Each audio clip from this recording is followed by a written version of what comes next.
नमस्ते। आज हम एक बहुत ही एक ऐतिहासिक खबर पर बात करने वाले हैं। जी नमस्ते। पहली बार भारत और भूटान के बीच रेल लाइन बिछने जा रही है। हाँ, ये वाकई एक बहुत बड़ी डेवलपमेंट है। भारत सरकार ने 2 नए रेल लिंक प्रोजेक्ट्स को मंजूरी दी है। ये दोनों देशों को जोड़ेंगे। तो आज की चर्चा में हम यही समझेंगे कि ये प्रोजेक्ट्स आखिर हैं क्या, कहां से कहां तक, बिल्कुल, इनमें क्या खास है और सबसे जरूरी भारत और भूटान दोनों के लिए इसके मायने क्या हैं। हाँ, चलिए इस पूरी योजना को थोड़ा और करीब से देखते हैं। तो क्या हो रहा है एग्जैक्टली? 2 लिंक्स हैं। जी हाँ, 2 अलग-अलग रेल लिंक बन रहे हैं और इन पर कुल मिलाकर करीब 4,333 करोड़ रुपए का खर्च आएगा। अच्छा, और लंबाई? टोटल लंबाई लगभग 89 किलोमीटर होगी। ठीक है, तो जो पहला वाला है, जो शायद बड़ा भी है, असम के कोकराझार से भूटान के गेलेफू तक। हाँ बिल्कुल, ये वाला करीब 69 किलोमीटर लंबा रूट है। इसका ज्यादातर हिस्सा तो भारत में ही है, करीब 2.5 किलोमीटर भूटान में पड़ेगा। और लागत इसकी? इसकी लागत अंदाजन 3,500 करोड़ रुपए है और इसे 4 साल में पूरा करने का टारगेट रखा गया है। 4 साल, ठीक है। और इसमें सिर्फ पटरियां ही बिछेंगी या और भी कुछ बन रहा है? नहीं, ये पूरा एक इंफ्रास्ट्रक्चर पैकेज है। इसमें 6 स्टेशन होंगे। अच्छा, 6 स्टेशन। हाँ, और कई सारे पुल, बड़े भी छोटे भी, फ्लाईओवर, अंडरपास, ये सब बनेगा। और मैंने सुना ये वंदे भारत स्टैंडर्ड का होगा। जी हाँ, ये खास बात है। इसे वंदे भारत ट्रेनों के हिसाब से डिजाइन किया जा रहा है। मतलब आधुनिक, तेज? बिल्कुल, और ये पूरी तरह से इलेक्ट्रिफाइड भी होगा, बिजली से चलेगा। बढ़िया। अच्छा, गेलेफू ही क्यों चुना गया भूटान में? इसका क्या महत्व है? देखिए, गेलेफू भूटान के लिए एक बहुत ही महत्वाकांक्षी प्रोजेक्ट का सेंटर है। भूटान सरकार इसे एक स्पेशल माइंडफुलनेस सिटी के तौर पर विकसित कर रही है। माइंडफुलनेस सिटी, दिलचस्प है। हाँ, तो भविष्य में जाहिर है वहाँ से सामान बाहर भेजने या लोगों की आवाजाही के लिए ये रेलवे लाइन बहुत मददगार साबित होगी। ये संतुलन देखना रोचक होगा, माइंडफुलनेस और आधुनिक रेल कनेक्टिविटी का। बिल्कुल। अब दूसरे प्रोजेक्ट पर आते हैं। ये पश्चिम बंगाल के बनारहट से भूटान के सामतसे तक है। जी। ये छोटा है शायद? हाँ, ये वाला छोटा है, करीब 20 किलोमीटर लंबा। ओके। इसका ज्यादातर हिस्सा 17.5 किलोमीटर भारत में है और 2.5 किलोमीटर भूटान में है। और लागत? इसकी लागत काफी कम है, करीब 577 करोड़ रुपए, और इसे 3 साल में पूरा करने की उम्मीद है। 3 साल, यानी पहले वाले से भी जल्दी। हाँ। और इसकी क्या खासियतें हैं? ये भी वैसा ही मॉडर्न होगा? हाँ, इसमें 2 स्टेशन होंगे, पुल, फ्लाईओवर, अंडरपास, ये सब बनेगा, और ये भी वंदे भारत स्टैंडर्ड का ही होगा और इलेक्ट्रिफाइड भी। ठीक है। गेलेफू तो भविष्य का शहर है, पर सामतसे, ये तो शायद पहले से ही भूटान का एक इंडस्ट्रियल सेंटर है ना?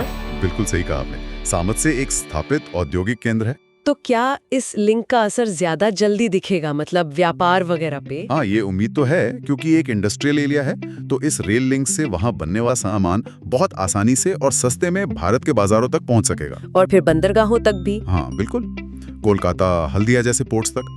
तो लॉजिस्टिक्स के लिहाज से ये बहुत बड़ा बूस्ट होगा, समय भी बचेगा, पैसा भी। अच्छा, और ये सारा पैसा ये कौन लगा रहा है? ये पूरा खर्च भारत सरकार उठा रही है। पूरी तरह से? हाँ जी, जो हिस्सा भारत में है उसका खर्च भारतीय रेलवे देगा, और जो हिस्सा भूटान में है उसका खर्च भारत का विदेश मंत्रालय वहन करेगा। अच्छा, और क्या भारत कोई और मदद भी कर रहा है, जैसे ट्रेनिंग वगैरह? हाँ, ये भी एक अहम पहलू है। भारत भूटानी रेल कर्मचारियों को ट्रेनिंग देने में भी मदद करेगा। यानी ये सिर्फ पैसा देना नहीं है, बल्कि क्षमता निर्माण में भी सहयोग है। बिल्कुल। तो अगर हम संक्षेप में देखें, इसके बड़े फायदे क्या हैं? सबसे बड़ा फायदा तो यही है कि भूटान को पहली बार रेल कनेक्टिविटी मिल रही है। हाँ, ये तो लैंडलॉक्ड देश के लिए बहुत बड़ी बात है। बहुत बड़ी बात। अभी देखो, पूरी तरह सड़क पर निर्भर थे, तो ये बाहरी दुनिया से जुड़ने का एक नया और अहम दरवाजा खुलेगा उनके लिए। और इससे क्या क्या बढ़ेगा? अरे बहुत कुछ, व्यापार बढ़ेगा, पर्यटन को बढ़ावा मिलेगा, कंस्ट्रक्शन सेक्टर, लॉजिस्टिक्स, इन सबको बहुत फायदा होगा। और भारत भूटान की दोस्ती? वो तो और मजबूत होगी। ये विकास साझेदारी का एक बेहतरीन उदाहरण है। हाँ। भूटान को भारतीय बाजारों और बंदरगाहों तक आसान पहुंच मिलेगी। समय और लागत कम होगी सामान लाने ले जाने की। जी। सुनने में तो ये सब बहुत अच्छा लग रहा है, लेकिन कुछ चुनौतियां भी होंगी। पहाड़ी इलाका है आखिर। हाँ, चुनौतियां तो होती हैं हर बड़े प्रोजेक्ट में। पहाड़ी इलाका है तो कंस्ट्रक्शन थोड़ा मुश्किल हो सकता है। हाँ, ये तो होता ही है। अच्छा, अब थोड़ा बड़े परिप्रेक्ष्य में बात करते हैं। क्या इसका कोई मतलब स्ट्रेटेजिक एंगल भी है, खासकर चीन फैक्टर को देखते हुए? देखिए, आधिकारिक तौर पर तो इससे भारत भूटान के बीच विकास सहयोग का ही प्रोजेक्ट बताया जा रहा है, और ये सच भी है। हाँ, इससे भूटान में भारत की जो एक सकारात्मक उपस्थिति है, हाँ। वो और मजबूत होगी, इसमें कोई शक नहीं। लेकिन चीन का प्रभाव भी तो है उस क्षेत्र में, वो भी तो इंफ्रास्ट्रक्चर बना रहा है। हाँ, उस पहलू को नजरअंदाज नहीं किया जा सकता।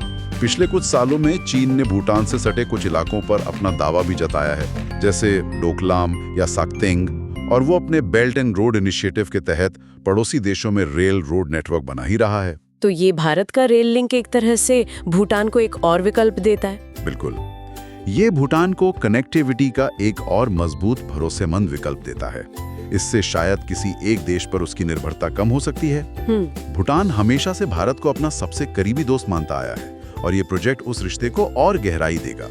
वो दोनों देशों से अच्छे रिश्ते रखना चाहते हैं, पर भारत का स्थान विशेष है। तो कुल मिलाकर कहें तो ये भारत भूटान रेल प्रोजेक्ट सिर्फ लोहे की पटरियां नहीं है। नहीं, बिल्कुल नहीं। ये कनेक्टिविटी बढ़ाने, आर्थिक विकास को रफ्तार देने और दो दोस्तों के बीच रिश्ते को और मजबूत करने का एक बड़ा कदम है। एकदम सही कहा। और ये सोचने वाली बात भी है कि भविष्य में इस तरह के बड़े इंफ्रास्ट्रक्चर प्रोजेक्ट्स सिर्फ दो देशों को ही नहीं जोड़ते, बल्कि पूरे क्षेत्र की जो भू राजनीति है, जो समीकरण है, उन पर कितना गहरा असर डाल सकते हैं। ये देखना दिलचस्प होगा।